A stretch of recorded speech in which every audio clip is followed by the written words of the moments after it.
Olá, pessoal. Boa noite. Nós estamos aqui de novo com mais um CX Now. E hoje a gente vai ter o prazer de conversar com o Tomás Duarte. O Tomás, ele é CEO da Track, um dos maiores especialistas de NPS do Brasil. E eu preciso dizer que ele é meu conterrâneo, é de BH.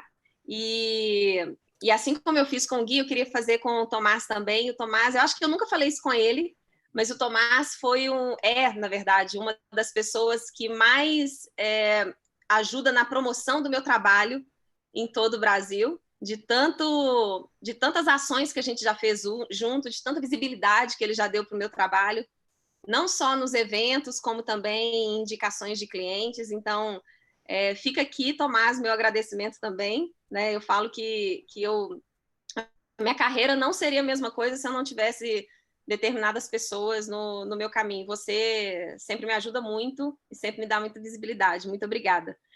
Eu que agradeço. Uma honra para mim. Queria te pedir, Tomás, assim, a gente deve ter várias pessoas ou que estão agora ao vivo com a gente ou que vão assistir esse vídeo depois, que elas não conhecem a Track. Na verdade, a antiga Track Sale, que passou por uma transformação ano passado e virou Track. Então, eu queria que você contasse um pouquinho da história da Track Sale e depois Track, também um pouco da sua história em termos de especialista em voz de cliente, em programas de voz do cliente, para depois a gente começar a bater o papo. Legal, ótimo. Obrigado pelo convite, Claudinha. Uma honra estar aqui com você. Na verdade, eu que agradeço você sempre estar presente nas nossas iniciativas, né, eventos, enfim, iniciativas de fomento ao ecossistema de experiência do cliente no Brasil e até mesmo fora do Brasil. Né? E assim, você sabe, uma peça-chave fundamental para que isso tudo ocorra com bastante qualidade, principalmente, né, no tema. E a Track, né, a gente está completando agora, no próximo mês, 8 anos de vida. Basicamente, eu venho empreendendo na área de tecnologia e lançamento de produto desde adolescente, né, desde os 15 anos de idade. Aos 20 anos, eu tive o meu primeiro negócio mais formal. Atualmente, eu estou com 33. E a Track, a antiga Track Sale, né, ela nasceu de algumas dores que nós percebemos no mercado brasileiro. Na época, a gente estava desenvolvendo alguns produtos digitais e nós fizemos uma análise sobre o tema experiência do cliente. Desde o início já era esse conceito e a gente percebeu que existia um gap muito grande em relação ao modelo americano, né, em CXM, né, Customer Experience Management, gestão da experiência do cliente. Eu tive o privilégio, né, a honra de morar quase um ano no Vale do Silício, na Califórnia, e lá eu pude vivenciar, de fato, como existia uma gestão muito mais profissional nesse tema, isso em 2012, né? E foi muito bem alinhado ao timing correto, ou seja, ao tempo certo. Em 2011, foi lançado um livro que certamente revolucionou bastante naquele momento, o livro The Ultimate Question 2.0, né? Que é o livro dos autores Rob Markey e Fred Heichelt, que lançaram o NPS, né, Net Promoter Score. E isso se tornou uma febre, um mantra dentro das grandes companhias e depois nas companhias menores. Né? E eu comecei a estudar muito a fundo esse tema, principalmente, não somente no Brasil, mas principalmente vivenciando, fazendo imersões fora do Brasil. Eu pude participar de vários eventos nos Estados Unidos, cursos, palestras. A gente mesmo, né, já fomos em eventos, por exemplo, Disney Customer Experience Summit, você foi, eu fui, entre outras iniciativas, né? E é interessante porque esse tema, de fato, foi muito agradável. Assim, eu me apaixonei pelo tema. E isso lá no início, né? E começamos a estudar muito a fundo ele, né? Muito a fundo. E fazer uma série de pesquisas e começamos a aplicar, de fato, no mercado. A gente desenvolveu um software, né, de Customer Feedback Management, e esse software, ele cresceu muito rápido. Logo, a gente começou a fechar com grandes empresas. E atualmente, né, nesse ano, a expectativa é que a gente atinja aí 200 milhões de consumidores monitorados nesses 8 anos de vida, impactando aí quase 1.500 marcas nesses 8 anos de vida. Atualmente nós temos aí quase 500 clientes que operam ao vivo conosco, né, simultaneamente. E atuamos hoje em 10 países, né, dos Estados Unidos até o Chile, considerando, enfim, empresas de vários segmentos, como varejo, seguros e outras indústrias, né, principalmente, em 7 segmentos hoje, né. Nós temos companhias aéreas, nós temos seguros, bancos, empresas de serviço, tecnologia, aí você vai também para o segmento de varejo online, varejo físico, por aí vai, né? Muito E, legal. assim, a gente, igual você disse, a gente chamava Track Sale, agora a gente está passando por uma transformação, né? Não só de rebranding, mas uma transformação completa na companhia, desde valores e propósito, que foram revistos recentemente, até mesmo o nosso core business, né? Nós entendemos que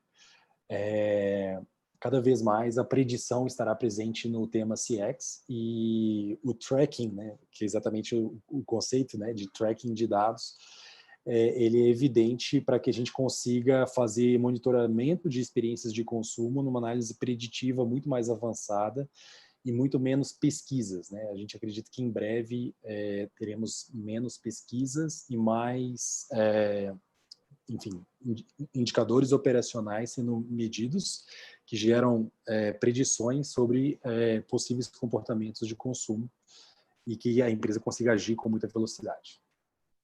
Legal. Só para quem tiver interessado, existe esse livro que o Tomás mencionou, existe ele na versão em português, que é o Pergunta Definitiva. Então, para quem quiser ler, é só procurar, tem a versão dele em português. Tomás, quando você fala a gente vai entrar um pouquinho sobre o momento atual e o momento futuro, mas eu acho que seria interessante você contar um pouco, quando você fala de dados muito mais preditivos, o que significa isso na prática, né? Ou seja, o que significa o preditivo relacionado a dados? Legal. Eu posso até citar um caso, né, um case que nós estamos aplicando. Só sobre o livro que você estava dizendo, né, no ano passado eu pude fazer um curso na Universidade de Harvard que chama Behavioral Economics, que tem tudo a ver com o CX, e hoje era para eu estar no meu segundo curso de Harvard, que chama Transforming Customer Experiences, e ele foi adiado em virtude do corona. Mas E essa lá... live é muito melhor. Essa live, eu não tenho dúvida de que essa live Sim, aqui é muito melhor. pois é. E o que acontece? Na verdade, sobre o livro, eu conversei com o Rob Markey, eu tive lá, eu fiz uma reunião com o Rob Markey, um dos autores do Net Promoter Score, e ele disse que eles vão lançar, os dois vão lançar um livro esse ano ou no início do ano que vem. Ou seja, Legal, vai ter livro novo aí, tá? muito bom. E eles são muito pesquisadores, eles exaurem o tema muito a fundo, né? Então, assim, é super interessante. Inclusive, o Rob Markey foi exatamente um dos autores do Net Promoter Score, foi exatamente um dos caras que inspirou essa mudança na Track para modelos mais preditivos. Em 2017, ele escreveu um artigo no blog da Bain Company dizendo "Sometimes you don't have to ask". Às vezes você não precisa perguntar, né? Ele estava dizendo, basicamente, 2 cases, um da Didi, da China, que é dona da 99, e um case da Sunrise, que é uma operadora de telecom da Suíça, que eles já faziam Customer Satisfaction Prediction, ou seja, predição da satisfação do cliente, sem fazer pesquisa, né? E como é que você faz isso? Na verdade, existe uma necessidade de transplantar esse tema, ou seja, de trazer esse tema para a ciência de dados, né? Data Science. Inclusive, nós temos um time de Data Science, eu até preparei aqui alguns gráficos de NPS e Corona, para vocês, eu vou Legal. compartilhar a tela para vocês verem. E é interessante porque, quando você fala em ciência de dados, né, existem 3 camadas, né, e isso pode ser aplicado não somente a CX, mas a qualquer outro tipo de negócio e de atuação, que é a camada descritiva, a camada preditiva e a camada prescritiva, né? Então, quando você tem dados descritivos, que inclusive o NPS é um dado descritivo, na análise de sentimento do cliente, né, que traz insights sobre a lealdade, experiência do cliente, o Net Promoter Score é um dado descritivo que a gente chama de subjetivo. E existem dados objetivos, que são os comportamentos, fatos e atos que as empresas, enfim, geram dentro daquela jornada do cliente, geram, e esses dados, uma vez traqueados, desculpa, você tem a possibilidade de gerar predições, ou seja, ir para a segunda camada, que é a camada preditiva. Então, vamos lá, vou dar um exemplo. Você tem um motorista da 99, tá? Ou de um aplicativo de celular, não importa, e você tem vários indicadores sendo traqueados em real time, em tempo real. Então, vamos lá, eu tenho o indicador de trânsito, eu tenho o indicador do tempo, da temperatura, eu sei qual é o carro do motorista, isso é um fato, né? Eu sei o histórico de notas dele do passado, isso é importante também. Eu sei, por exemplo, o endereço, ou seja, de onde ele é, ou seja, se é um lugar nobre, se é um lugar mais simples, não importa. Ou seja, a Didi, nesse caso, ela começou a monitorar mais de 20 indicadores em tempo real, e no final ela falava a probabilidade desse cliente ser um detrator, neutro ou promotor sem fazer pesquisa. E claro que a pesquisa é útil para comprovar esse dado, para calibragem do algoritmo, mas na prática ela estava acertando já mais de 80% dos resultados. Que ótimo. Então, é o NPS preditivo, né? E a gente começou a trabalhar isso, nós estamos numa fase, indo para a fase 2 agora, com a Natura, inclusive eu apresentei isso lá no último CX Summit, né, o CX Summit 2019, a palestra está no nosso blog, tá? Nós temos um link para você ver as palestras do último Eu já evento. todo. Muito bom. Isso.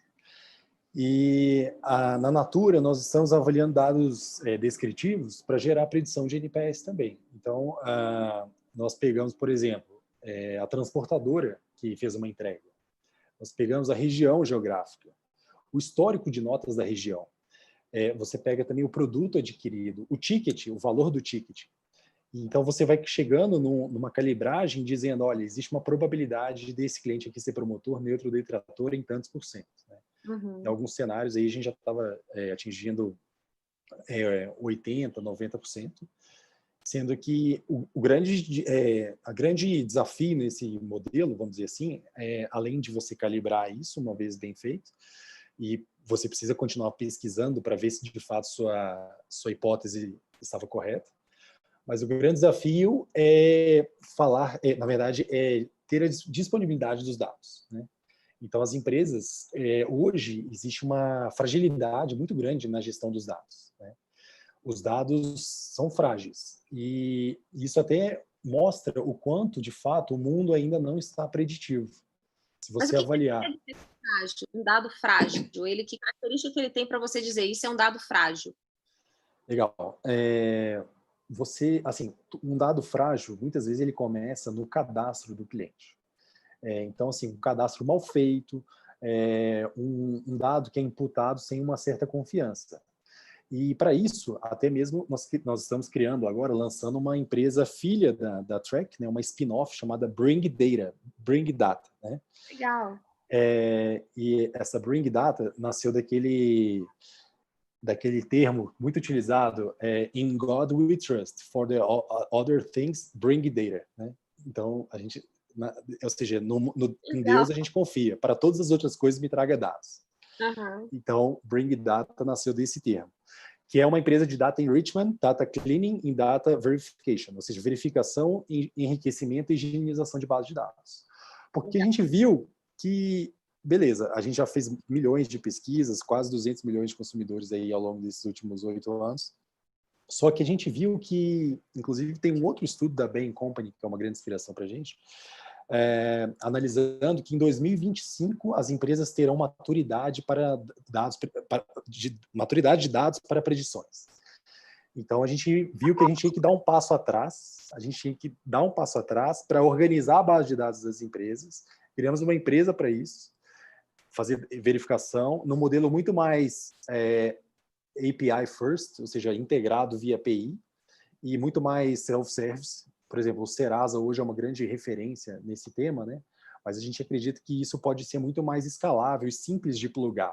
Ela já está funcionando, Tomás? Você já pode, as pessoas já podem entrar em contato? Ela já está... A gente está com uma Já fez um lista. live? A gente está com uma lista de uma fila para testes, tá? Inclusive os testes. O site é bringdata.co, e essa fila de testes está disponível, ou seja, você entra no nosso site, você preenche, a gente avalia o seu mercado direitinho e a gente vai começar a liberar os testes. Na verdade, já começamos alguns testes e para quem entrou agora, a gente vai liberando aí gradualmente. Então, basicamente, você sobe uma base, eu te falo o que eu melhorei, você paga só pelo que a gente melhorar, e assim, ela faz correção de cadastro, por exemplo, ela corrige cadastros ou mostra que um cadastro está errado para alguém ir lá corrigir, e ajuda a empresa a organizar essa base de dados, inclusive através de verificação, higienização, ou seja, essa limpeza, e também o enriquecimento, que é pegar um dado e enriquecer. Legal. Agora, Tomás, qual é a sua visão, ou como é que a Track está enxergando esse momento agora que a gente está passando de Covid e relacionado à experiência do cliente? Então, você tem essa gama de clientes, conta um pouquinho para a gente como é que eles estão encarando, como é que a Track está encarando isso, qual que é a sua visão para esse momento? Legal. Nós fomos, na semana passada, né, consultados por várias companhias, quando tudo começou nas últimas 2 semanas, nós fomos consultados por várias empresas sobre como se comportar em um programa Voice of Customer diante de uma crise como essa, né? Muitas empresas tiveram um comportamento espontâneo de, às vezes, parar de fazer pesquisa, né? Dizer, não, isso aqui vai manchar os meus dados, isso aqui pode gerar uma má reputação, né? Inclusive, enfim, nós fizemos até uma apresentação sobre isso, mas dizendo, olha, a voz do cliente nunca foi tão importante quanto agora. Na verdade, se você quiser ter um controle de qualidade dos seus processos, na visão do seu próprio cliente, você precisa de continuar obtendo seus feedbacks de clientes para que você tenha um KPI muito importante no momento entre que o cliente é o momento mais importante. Ou seja, a gente nunca valorizou tanto o cliente quanto agora. A gente está vendo várias empresas perdendo clientes do dia para a noite. Então, isso é interessante que em 2008, a gente analisou esse cenário, na crise econômica de 2008, todo momento de retração econômica, há uma evolução, há um investimento na preocupação com o cliente. A retração econômica faz com que você tenha que tratar o seu cliente muito bem, porque senão você vai perder ele de... Ou seja, se alguém não fizer isso, se você não fizer, alguém vai fazer isso. Então, há uma carência, né? Ou seja, os clientes estão fragilizados, os clientes estão com problemas, existe uma ansiedade muito grande e há uma necessidade, ou seja, de você estar muito próximo ao cliente e, é claro, ouvir o cliente é fundamental, né? E é interessante porque várias empresas, elas, enfim, elas às vezes não estão compreendendo que todas as áreas, né, todos os mercados estão sendo impactados. Então, tem até um ponto interessante, que, ou seja, a gente está vivendo uma era de burnout e uma era de ansiedade. E se você simplesmente fecha o olho para isso, você está desconsiderando a realidade. Então, você como empresa precisa pensar que todos os seus clientes podem estar com problemas nesse exato momento. Não, em virtude de uma crise econômica, em virtude do desemprego, em virtude de um problema de saúde. Então, você já tem que... Você começa com um padrão, com um default, né, com uma preliminar, dizendo, olha, provavelmente essa pessoa que a gente vai falar, ela precisa de um apoio especial. Então, o atendimento humanizado, né, que é um termo hoje muito falado, mas essa preocupação ela tem que ser muito, muito bem aplicada e em todos os mercados. Se você desconsidera, por exemplo, você vai mandar uma mensagem para o seu cliente. Se essa mensagem está desconsiderando a crise, ela já começou errado. E você sabe que o estresse, ele vem de todos esses aspectos mais negativos desse momento, mas o estresse ele vem de coisas que talvez não sejam tão negativas, mas que pelo fato de terem sido feitas num curtíssimo espaço de tempo, gerou um estresse absurdo. Tanto a colocação de 100% dos funcionários, ou quase 100%, dependendo da empresa, em home office, e o desenvolvimento de soluções digitais, principalmente para o varejo, né? Ou seja, desenvolvimento de uma solução digital, seja de um e-commerce, ou seja, de um marketplace, ou mesmo usar o marketplace que já existe, só isso já gera um estresse absurdo, fora toda a questão negativa que a gente vê paralelo a isso, né? Exatamente. Hoje eu vi olha só que interessante. Hoje foi publicado um vídeo de um CEO de uma empresa muito grande de venda de passagens e pacotes de passagens na internet brasileira. Tá? E o quanto, na verdade, eu senti muito despreparo desse presidente, desse CEO, porque ele estava demonstrando muita fragilidade durante essa interlocução. Então, pelos gestos, pela fala, né? E isso, se você olhar nos comentários, os clientes que estavam tendo problemas com a empresa e o quanto a fala dele refletiu negativamente devido à forma que ele agiu, depois eu te mando esse vídeo. Você vai ficar chocado. Porque, assim, foi traumático. Todo mundo já estava muito estressado, ele faz um vídeo completamente despreparado e isso gerou um revés enorme e aumentou a bola de neve. Legal. Você tem reparado, né, primeiro, houve alguma queda no número de pesquisas aplicadas e se você reparou alguma mudança com relação ao consumidor no que ele valoriza numa resposta ou que ele tem trazido à tona, que talvez ele não trouxesse antes dessa situação? Legal. Nós temos várias verticais de mercado, né, que nós atuamos. Por exemplo, shopping centers, nós temos pelo menos umas 5 redes de shopping centers no Brasil, tá? E todas elas pararam de fazer pesquisa porque não estão tendo experiência de consumo. Não Isso. faz sentido. Os varejistas também, né, que fecharam as portas, né, nós temos grandes varejistas, né, os maior do Brasil, inclusive, estão completamente parados, né? É claro que ainda tem o e-commerce, né, a experiência online e também a parte de logística para itens que foram adquiridos previamente, por aí vai, continua. Mas todo mundo, ou seja, nesses mercados praticamente parou, né? Porque não existem mais clientes, basicamente por isso. Mas, ou seja, isso reduz bastante o volume. Por outro lado, nós temos mercados que estão amplamente sendo consumidos, né? Como, por exemplo, a saúde e seguros. Então, ou seja, há um aumento, né, em virtude desse ponto. E é interessante porque nós fizemos algumas análises, eu vou até, na sequência que eu vou compartilhar, mostrando que todos os mercados estão sendo afetados por a pandemia. Né? Uhum. Ou seja, num programa de voz do cliente, no qual os clientes estão ali expressando seus sentimentos, é interessante como, na prática, todos os mercados estão sendo, os consumidores estão citando termos relativos e termos conexos à pandemia, corona, Covid, e por aí vai. Né? Então, não importa qual é o seu segmento. Todo mundo está sendo impactado por isso, em termos de experiência do cliente. Só te interrompendo, quando você fala que todos estão mencionando, significa que para eu elogiar ou para eu criticar uma experiência que eu tive, eu vinculo isso a termos da pandemia? É isso? Isso. Por exemplo, se você tem uma necessidade, vamos supor, no segmento seguro e saúde, isso é muito evidente. Se você tem uma necessidade e precisa acionar uma empresa e tem algum tipo de problema, os clientes, um dos termos mais comentados é ainda mais em tempos de corona.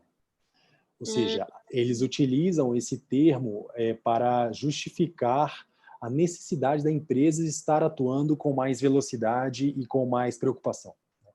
Ainda mais em tempos de corona, ou seja, isso potencializa a necessidade de atenção ao cliente.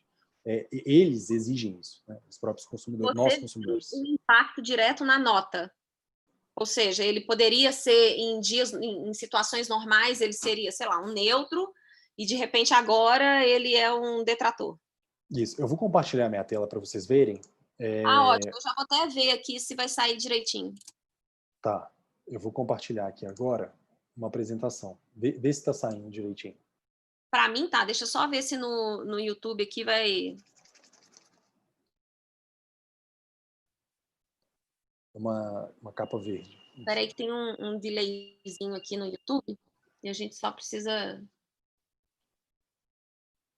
ver como sai. Um delay não, tá um delay bem grande aqui. Deixa a gente só ver na hora que vai carregar. Beleza, Tomás, tá direitinho, pode seguir. Legal. Então, eu vou mostrar aqui para vocês o NPS consolidado por semana de acordo com os segmentos de companhias aéreas, saúde, varejo e turismo. Tá? Então, nós temos aí, por volta ali do 3/4 aqui do gráfico, nós temos uma queda, né, nos segmentos de varejo, de turismo, principalmente, e de companhias aéreas. E o segmento de saúde aumentou, veja que interessante. Né? Que isso quer dizer? A gente avaliou aí quase 500 mil de consumidores nessa amostra que foi obtida, tá? Nesse período especificamente. Então, nós temos uma queda muito evidente, né, no segmento de turismo. Há uma grande frustração geral sobre o tema, e as empresas se tornaram completamente sobrecarregadas, ou seja, uma gestão de crise de demanda, né, e crise altamente elevada, em virtude do bloqueio do segmento. Né? O segmento de turismo foi afetado, e isso gera uma insatisfação muito grande, várias expectativas não sendo atendidas, o NPS foi lá embaixo e está quase chegando a 0 para todas as empresas. Né? E a gente vê também as companhias aéreas em queda livre, né? Ou seja, a gente estava ali chegando quase a 30, sendo que antes a gente estava batendo 50, ou seja, uma queda de quase 20 pontos. Mas Tomás, é interessante ver que quando a gente compara turismo com companhia aérea não acompanha a queda de turismo, né? Ou seja, o impacto por exemplo, da rede hoteleira dentro de um negócio vinculado ao turismo deve trazer o indicador muito mais para baixo, porque não é só a parte aérea, por exemplo, né? Talvez isso justifique essa grande diferença e não terem acompanhado o mesmo nível de queda. Exatamente. Ou seja, existem a companhia aérea, ela na prática ela tem um impacto reduzido, né? Porque são expectativas diferentes e uma entrega diferente. Né?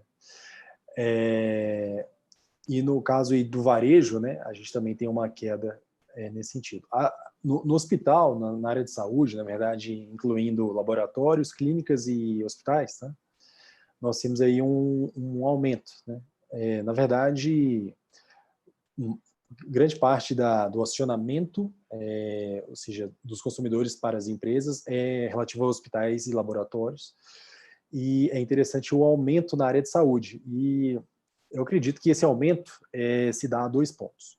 Primeiro, ele está aumentando nesse exato momento, mas assim que houver sobrecarga do hospital, ele tende a cair.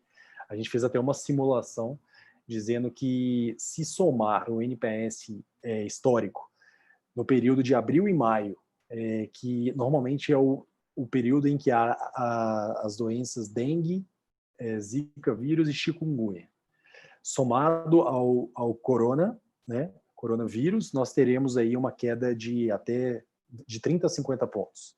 Normalmente, nesse período, que agora é início de abril, até o final de maio, cai de 10 a 20 pontos na área de saúde. Tá? Então, por enquanto, ainda está alta, porque a gente acredita que a amostra reduziu e, além disso, há uma correlação emocional também com os profissionais da saúde, em termos de... enfim, são as uma pessoas comoção, que... né? Isso, uma comoção, são os heróis da saúde, né, os salvadores da pátria. Mas na hora que começar, de fato, caso a gente haja um pico da pandemia, os hospitais ficarem sobrecarregados e somadas às outras doenças, acredito que vai cair bastante na área de saúde também. Agora, Tomás, esses números aqui embaixo, 5, 6, são as semanas, né? Semanas, isso. Desde abril, desde fevereiro. Olha que interessante. A gente já vai para, sei lá, já tem 2 semanas e meia de home office. E se a gente comparar bem, foi onde, em todos esses 4 setores aqui, a gente começou a ter uma queda expressiva.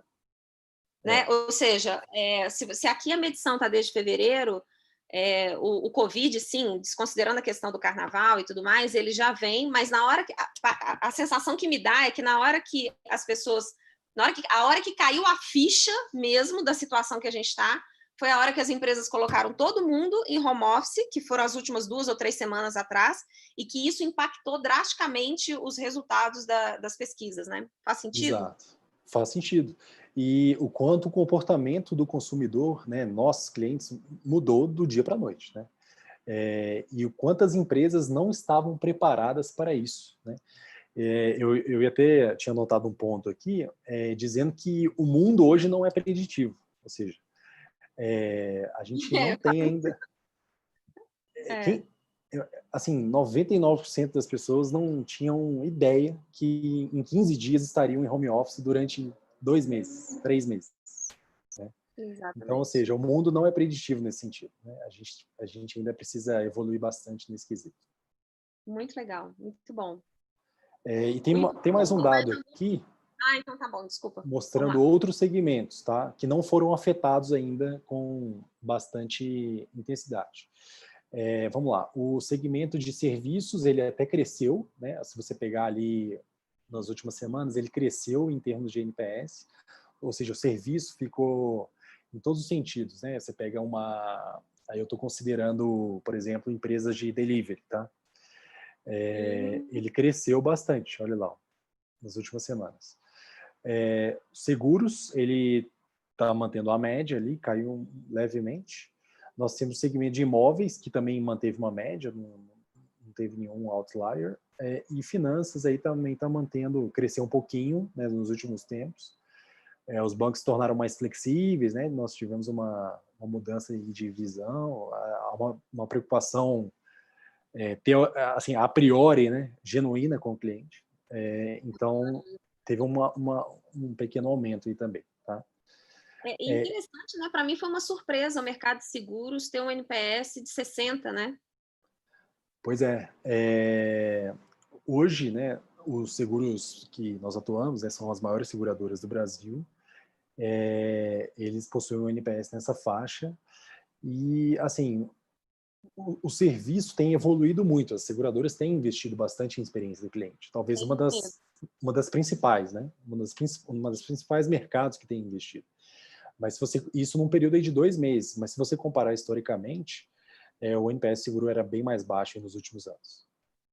Porque a gente fica pensando que o NPS, ele se a gente pensar no momento de sinistro, não na hora que a gente fecha o seguro, mas no momento de sinistro, o quanto é impactante, né? Uma coisa é você medir um NPS, sei lá, numa Disney, que eu quero estar lá e tal, uma coisa é medir um NPS na hora de um sinistro que eu não gostaria que acontecesse, né? Exato, que é a peculiaridade de seguro e saúde, né? Que são hoje os nossos maiores clientes. Né?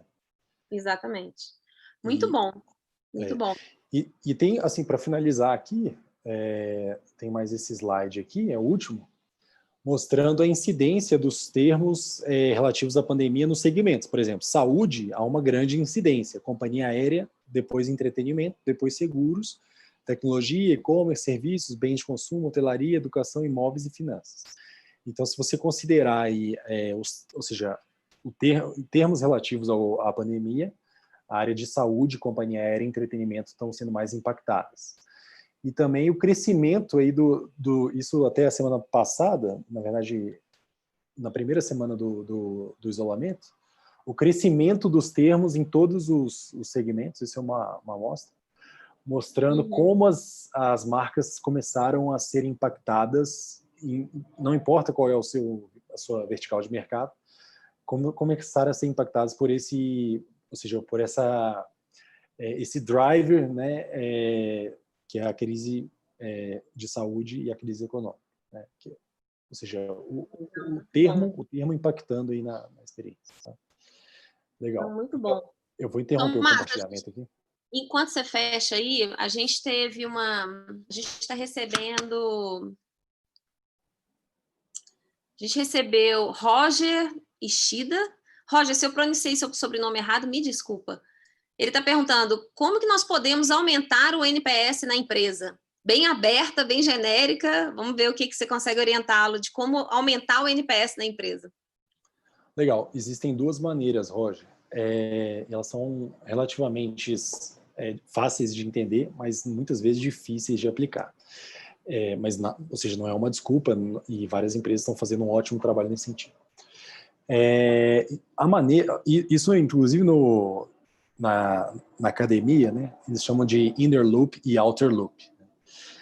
Quando a gente fala de inner loop, nós estamos falando de tratativas individuais com os clientes. Quando você tem um sentimento negativo, uma percepção negativa, ou então uma percepção parcial, né, o que a gente chama de cliente neutro ou passivo, você tem que mudar essa percepção no menor tempo possível.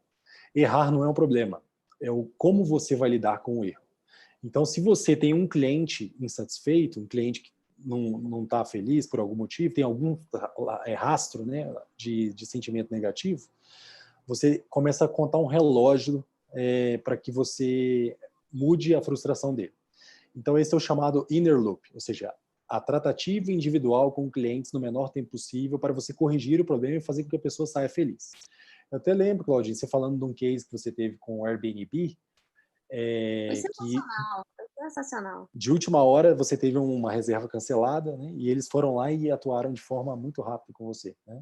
E foi tão rápido que assim que o host, né, cancelou, eu entrei para fazer uma reserva de hotel, saí do escritório, antes de chegar no quarto do hotel, eles já tinham me acionado, eu já mandei a nota fiscal e eles já tinham me dado 50% de reembolso antes de eu entrar no quarto de hotel. Foi sensacional, é um case que eu utilizo sempre. Pois é. Então, esse é uma tratativa, ou seja, em virtude de um problema, de forma super proativa, com um tempo de resposta campeão, e não deixa o cliente ficar insatisfeito, né? Mesmo que tenha um problema, né? Então, esse é o chamado inner loop. Então, se você consegue fazer isso para uma grande massa de clientes que você tenha, ou então para todos os seus clientes, você vai ter um NPS alto, porque a percepção sempre vai ser positiva. E, por outro lado, existe o outer loop, que é a visão estratégica, né? Ou seja, é o plano de ação com base nas percepções recorrentes ao longo de um período. Então, por exemplo, se você considerar um hospital, a gente está falando aqui de corona e tal, e nós temos vários clientes em hospitais. Grande parte dos temas relativos a sentimentos negativos dentro de hospitais brasileiros é em relação ao tempo de espera. Né? Então, o hospital hoje que investe, ou seja, cria um plano de ação, investe para redução do tempo de espera, ou mesmo para criar uma flexibilização desse tempo de espera, por exemplo, colocar uma fila remota, uma fila ao vivo. Eu estou dando esse exemplo, a Disney criou agora no Star Wars, né, a primeira versão nova do Fast Pass, né, que na verdade não é mais o agendamento, quer dizer, agora é uma fila online, que você sorteado em grupos, e na hora que o seu grupo, enfim, aquele grupo previamente sorteado, essa fila fica online, você é chamado para atração, né? Então, por que não, por exemplo, um modelo de fila online em hospitais, né? Para você flexibilizar o tempo de espera. Enquanto isso, eu estou fazendo outras coisas, eu posso, enfim, resolver algum problema. Ou então, não, colocar um Netflix para as crianças, para que elas não vejam o tempo passar, ou seja, relativizar o tempo. Né? Quando a gente fez o projeto de mapeamento de jornada de paciente no Oswaldo Cruz, que é um dos nossos clientes, né? No pronto atendimento, uma das coisas que foram avaliadas é a fila começando em casa. Isso. Ou seja, eu aciono o hospital de casa e ali já começa a contar uma fila a ponto de eu chegar não sei se fala check-in, eu não lembro direito como é, você chega para fazer a abertura de ficha e tudo mais. Sim. Você já está vivenciando a jornada, a fila há muito tempo, ou seja, você diminui o tempo da pessoa na sala de espera, que ela pode estar em contato com outras doenças que não são nem aquela que levou esse paciente até o hospital, né? Pois é. O modelo de check-in em hospitais ainda não é uma realidade, mas ele tende a ser, né? Existem algumas empresas já fazendo, né? A mesma lógica de um check-in de companhia aérea, você fazer no hospital. Olha, estou indo para o hospital, ele consegue prever demanda, você já preenche todo o cadastro, exatamente. Você já tem um cadastro prévio, você já fala o que você está sentindo, de repente ele já te orienta para ir para uma portaria A, B ou C, né? E por aí vai. Né? Então, assim, dito isso, ou seja, sabendo que o tempo de espera é hoje o driver, né? Ou seja, o indicador negativo para os hospitais brasileiros, eu tenho que fazer o outer loop, ou seja, eu tenho que criar estratégias, eu tenho que melhorar a jornada do cliente em relação ao tempo de espera. Então, assim eu vou conseguir aumentar, melhorar a experiência do cliente e aumentar meus indicadores relativos à experiência do cliente. Então, esse é o inner loop é resolver problemas individuais e o outer loop é resolver problemas macro. Legal. Pensando um pouco nisso, a gente tem a grande maioria dos nossos clientes que começaram um programa de voz do cliente e implantaram o NPS, depois de um certo tempo, começou a ocorrer muito questionamento sobre a pesquisa, seja a quantidade de clientes pesquisados, o momento que foi pesquisado e tal, para justificar uma nota baixa, né? Ou seja, colocar em xeque a estrutura da pesquisa, a quantidade e tal, e não a operação do negócio, né? E isso gera um estresse, um desgaste muito grande dentro da empresa para poder fazer valer uma métrica. Que conselho que você dá, ou se você enxerga isso também, que conselho que você dá para uma empresa que está passando por isso agora, ou seja, líderes ou profissionais no geral que questionam muito mais a pesquisa do que a operação da empresa para melhorar o indicador? Pois é, esse é um problema cultural, né? Tipicamente cultural. De fato, as pessoas não entenderam nesse caso, né? E eu vivo isso todos os dias, tá?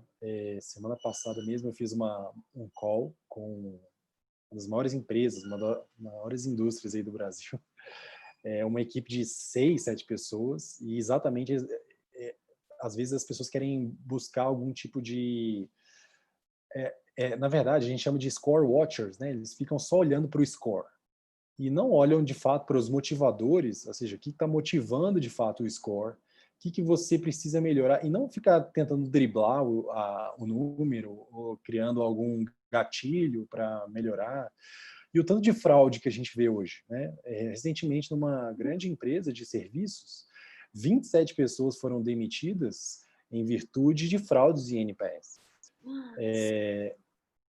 Ou seja, as pessoas estão muito preocupadas com a nota em si. Então, esse é um problema cultural. E eu tive uma reunião com um banco uma vez, em uma grande consultoria global, tá? Estavam lá os consultores, eu e o pessoal do banco. E foi muito claro que para você, por exemplo, correlacionar a participação dos lucros, bonificação de equipes com os indicadores de experiência do cliente, você precisa ter um engajamento, você precisa ter uma maturidade cultural muito forte antes de implementar isso. Porque senão, antes de você vincular a bonificação, né? Porque senão você vai ter uma perseguição só pela nota, e não de fato pela felicidade das pessoas, né? Ou seja, a satisfação do cliente. Então, assim, se você... É muito interessante, porque, assim, esse tipo de comportamento, sendo bem sincero e não desmerecendo aqui o nosso país, mas eu não tenho observado em outros países. Aí eu estou falando da América do Norte e Europa, tá? Assim, não existe uma preocupação, na verdade, há uma ética muito grande sobre a gestão dessas notas, e não existe uma preocupação em driblar a nota, em querer aumentar a nota, em querer mudar a métrica, em querer mudar a escala de pesquisa. E tem uma companhia aérea aqui no Brasil que inverteu a escala, não é de 0 a 10, é de 10 a 0, ou seja, enviesar o resultado. Meu Deus. Então, assim, cada hora aparece uma coisa, e o brasileiro é criativo, né? A gente, cada dia, a gente tem um histórico, né? Um portfólio de bizarrices. Então, isso só está acontecendo aqui, sabe? A gente não vê, eu não vou na Apple, lá nos Estados Unidos, em Nova York, e a mulher fica pedindo nota 10 para mim, igual eu vou aqui numa varejista. Faz até cartaz, né? Coloca até cartaz. A sua nota 9 e 10 são muito importantes para mim. Pois é, lá nos Estados Unidos não existe isso. Então, ou seja, é uma questão cultural mesmo, ou seja, de valores mesmo. E Legal. algumas empresas brasileiras são bons exemplos de conduta nesse sentido, né? E não toleram esse tipo de comportamento. Fantástico, fantástico. Tomás, a gente tem mais pergunta aqui. Tiago Quaresma. Algumas empresas conseguiram mostrar toda a sua força em adaptação sem deixar de cuidar da experiência com o cliente, como, por exemplo, Magazine Luiza e Ambev. Quais impactos positivos para essas empresas?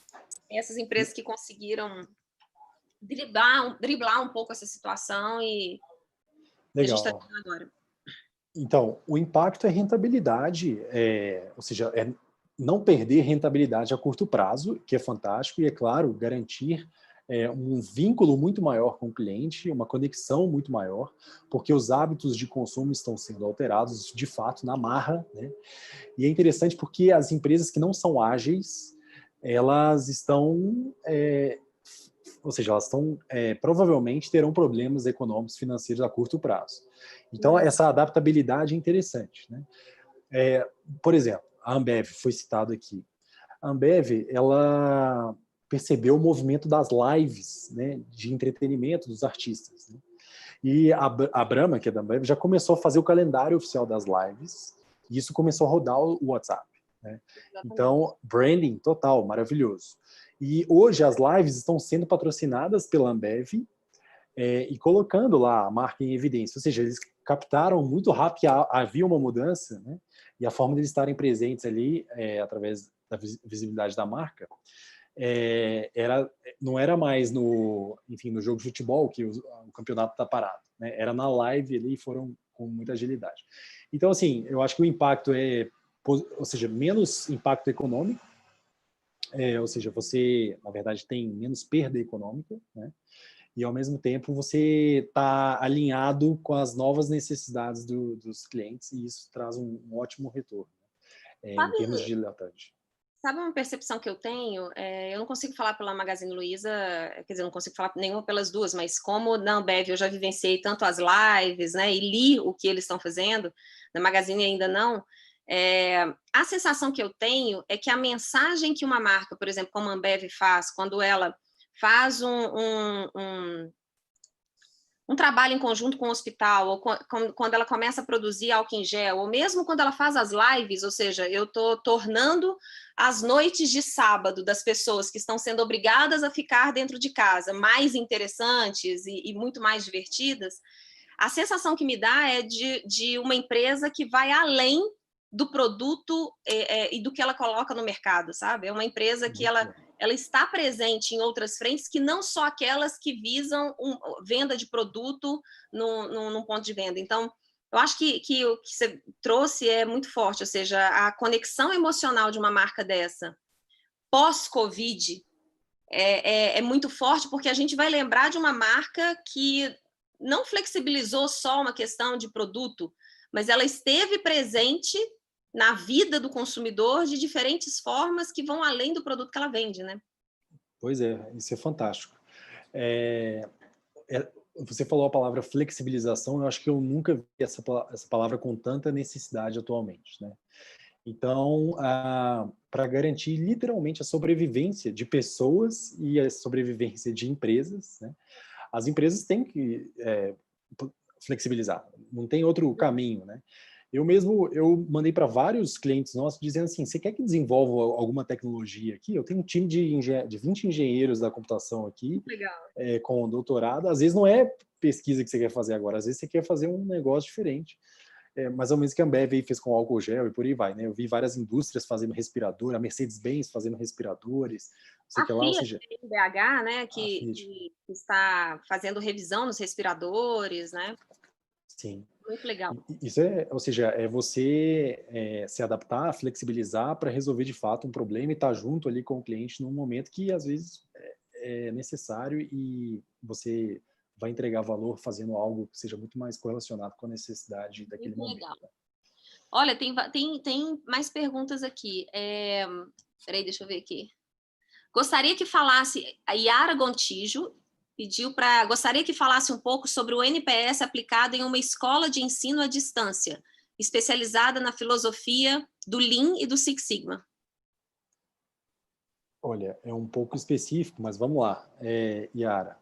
Falando de escola de ensino à distância, normalmente as empresas nesse segmento dividem em ciclos, né? Ou seja, ciclos de aprendizado. A peculiaridade de NPS na área de educação é exatamente você capturar esse sentimento do cliente, capturar o NPS logo após o encerramento de um ciclo. Por quê? Você tem a peculiaridade da educação faz com que você tenha às vezes professores diferentes, experiências diferentes e momentos da verdade muito dinâmicos, né?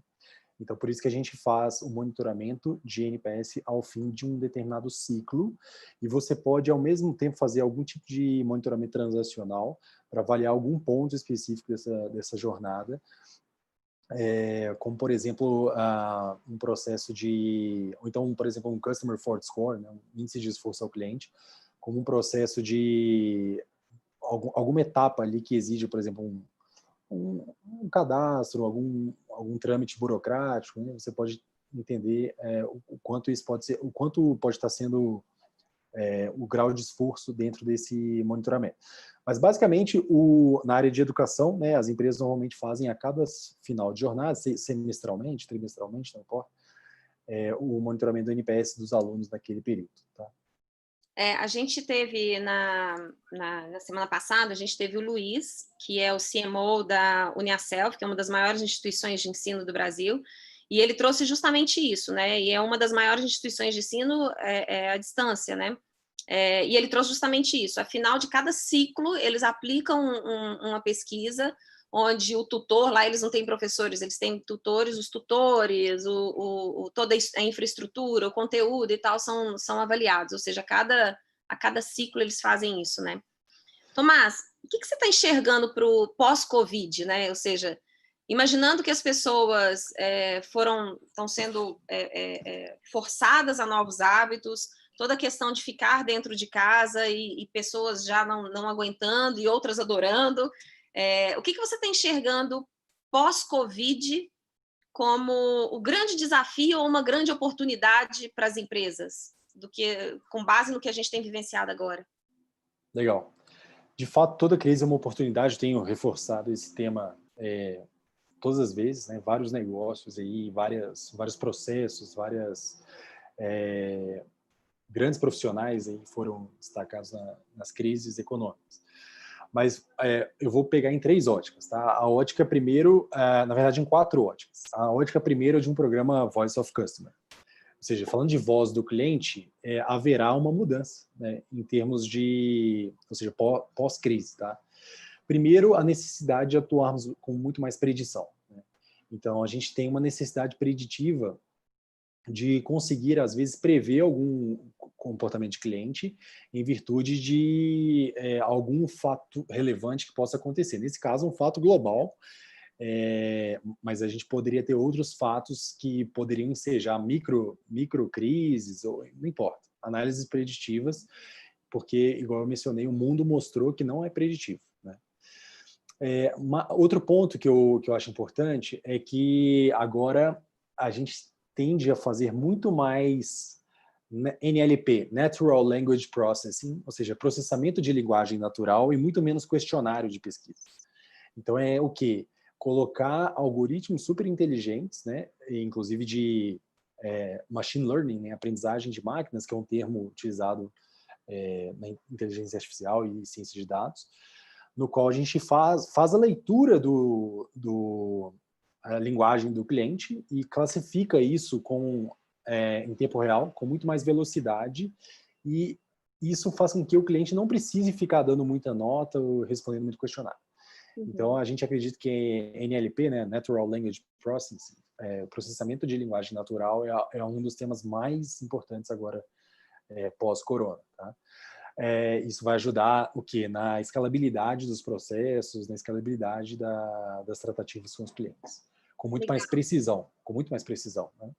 Ótimo. Agora, Tomás, você me fez lembrar que uma época que eu trabalhava com Test Analytics, e eu não sei se isso se aplica agora quando a gente começar a olhar mais a linguagem e tudo mais, mas há de grande dificuldade de trabalhar esse entendimento mais desse conteúdo mais baseado em texto ou de linguagens e tudo mais, porque na América Latina as pessoas se utilizam muito das ironias para se posicionar em relação a alguma coisa. Então, eu posso dizer que alguma coisa está pelo telefone, eu posso dizer, olha, muito bom isso, mas eu estou sendo irônica, eu estou achando que hashtag só que não, né? O quanto isso impacta num trabalho desse de coleta de voz de cliente, com todas essas novas ferramentas e tecnologias que vão surgir? Cada vez menos. Ou seja, eu até estava falando com você, né? Há uma perspectiva que em 2029 os computadores serão convincentes como pessoas. Ou seja, convincente ao ponto de entender uma ironia, inclusive, né? Mas a gente está muito próximo, cada vez mais próximo de ter, enfim, uma base de dados histórica relevante suficientemente para a gente entender. E isso tem que ser dinâmico, porque as gírias vão mudando, as ironias vão mudando, só que não existia há 10 anos. Né? Exatamente. Então você tem que, enfim, sempre estar atualizando, né? Ou seja, há uma necessidade de calibragem eterna sobre o tema Text Analytics, mas cada vez mais há uma inteligência, ou seja, há uma precisão dos algoritmos nesse sentido, porque são linhas de código a mais. Quanto mais você vai desenvolvendo, mais inteligente ele vai ficando, e quanto mais base histórica você tem, isso vai ficando mais calibrado e mais preciso. Inclusive, a gente coloca, né, no nosso NLP, a gente está fazendo um trabalho de classificação dos temas. Então, você pega um comentário de um cliente. Isso é classificado em temas. E para cada tema, você coloca uma magnitude, ou seja, o quanto que isso é forte dentro daquele contexto. A gente está chamando de magnitude. E, além disso, o quanto que aquele sentimento ele está variando para cima ou para baixo, né, em termos de positivo, neutro ou negativo. Então, ou seja, isso é um reflexo da evolução aí dos algoritmos de Natural Language Processing. Tá? Uhum. Então, assim, o NLP também ajuda na questão do prediction, ou seja, da predição, porque uma vez o sentimento capturado, né, você consegue direcionar ele com muito mais velocidade e gerar essa clusterização, esse agrupamento de clientes para que você coloque, por exemplo, clientes em grupo de risco para serem acionados imediatamente por algum time, ou então até mesmo por algum robô. Né? Legal. Então, assim, essa parte da evolução de um Voice of Customer pós-corona, eu acredito, assim, isso está forçando as empresas a trabalharem mais, e as ferramentas de CXM, né, Customer Experience Management, são fundamentais nesse sentido. Eu também coloquei aqui que haverá mais monitoramento de indicadores operacionais, mas com mais privacidade, ou seja, há uma tendência muito grande de uma proteção dos dados dos clientes, em virtude de legislações nacionais e internacionais de proteção a dados de usuários, né? Uhum. Então, menos questionários, mais análise de dados em tempo real com gatilhos automáticos. Tá? Legal. Segundo ponto, para as empresas, né? Na verdade, para as empresas, nesse exato momento, a gente está tendo uma aula de velocidade e flexibilidade, né? Ou seja, de ver o que a gente consegue fazer para sobreviver, literalmente. Né? As empresas precisam sobreviver nesse sentido. Ou seja, a velocidade nos atos com flexibilidade é uma coisa que é muito boa para o CX tradicionalmente. A gente falava disso no passado, né? Agora eles estão tendo que aprender na marra. Né? Na força, ou seja, você tem que se adaptar, você tem que ser flexível, você tem que ser rápido, você tem que entender o sentimento, você tem que ver que tem um problema, né? Então, de fato, é um momento interessante. E, por fim, a responsabilidade na entrega. Né? Eu vejo algumas empresas literalmente bad profits, né? Lucros ruins, fechando o olho para os clientes, literalmente. E, assim, as redes sociais de várias empresas, tá? Estão completamente sobrecarregadas. O site de reclamação, eles congelaram a reputação no Brasil. Eu não sei se você acompanhou isso, o que eu não achei legal. Ou seja, houve um congelamento da reputação, e isso é útil só para a empresa, para o consumidor não. Né? É péssimo, para o consumidor é péssimo. E por fim, ou seja, a responsabilidade da entrega. Né? A gente tem que entregar, a gente tem que, enfim, entregar ali o que foi feito, a gente tem que saber gerenciar a crise com bastante responsabilidade. Tá? Aqui, para conduzir a track, a gente está usando de 2 valores, que é calma e transparência. A gente está seguindo com calma e transparência. Então, tudo vem à tona com bastante velocidade e calma. A gente não toma nenhuma decisão precipitada. Agora, para os Não, e uma coisa, só fazendo 2 parênteses, né? Uma coisa que eu acho que é interessante quando você traz a questão de flexibilidade e responsabilidade, eu acho que a mensagem principal é aquela que você trouxe, ou seja, toda empresa vai ter problema com relação à experiência do cliente. Toda. Não tem nenhuma empresa que não passe por isso. E o grande ponto é como que você resolve lidar, né? E aí, aqui a gente trabalha muito 2 conceitos, controle e experiência, ou seja, quanto mais controle você dá da experiência para o cliente, mais o índice de experiência sobe, e uma vez que ele decide o que, como, quando, onde consumir uma experiência e que ele vai vivenciar essa experiência, ela precisa ser muito simples e com muita conexão emocional. Então, são 2 coisas que a gente orienta as empresas. Olha, dá mais controle e dá mais facilidade com emoção. Para a gente fechar, depois você vai ter que ler esse chat aqui, porque tem várias perguntas aqui. Talvez a gente não tenha tempo de passar em todas, mas qual é a dica que você dá para o profissional hoje? Não só o profissional de CX que trabalha com programas de voz do cliente, mas profissionais de CX no geral. O que você aconselha? Olha, hoje e depois do Covid, qual que é a postura, atitude, mentalidade? O que eles podem fazer? Legal. Várias equipes de CX estão sendo colocadas em xeque agora, né? Se você não entregava valor na sua atuação, você está sendo colocado em xeque. Ou seja, você precisa gerar retorno, né? Você precisa ter retorno de investimento. Você precisa de ter entregas. Se você não tem entregas, se você somente mostra um número ali, você não está contribuindo suficientemente para o seu projeto. Provavelmente, você vai ter que, enfim, mostrar isso a partir de agora, e para que você não tenha sua carreira seja prejudicada, né? Assim, falando de uma maneira leve.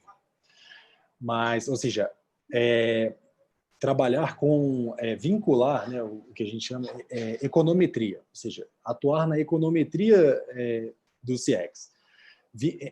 Vincular o CX à parte econômica, aos indicadores econômicos, né?